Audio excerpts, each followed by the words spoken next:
શીખવાડવું હતું. તો આજે આપણું આ કાર્ડ તૈયાર થઈ ગયું છે મસ્ત. બરાબર, આમ જોયું તો પેન્સિલના છોડનું ઝાડ દોર્યું છે. બરાબર, પછી આમ જુઓ ફૂલડું છે. ફૂલડાને ધીમે ધીમે ખોલવાનું છે. આમ ધીમે ધીમે ખોલી અને આ કોણ છે? બોલો.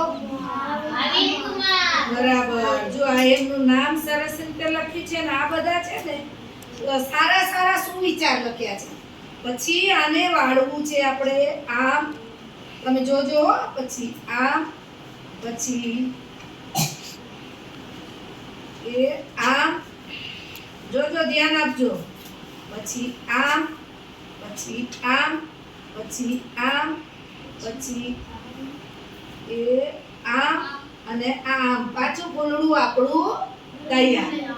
તો આવું કાર્ડ તમે પણ શીખો અને ભાઈબંધ દોસ્તાર બેનપણીઓને બર્થડે હોય દિવાળી કાર્ડ બનાવીને આપતા શીખો. કેવું બન્યું? મસ્ત. શીખજો હો ને. સરસ, ચાલો લાવો.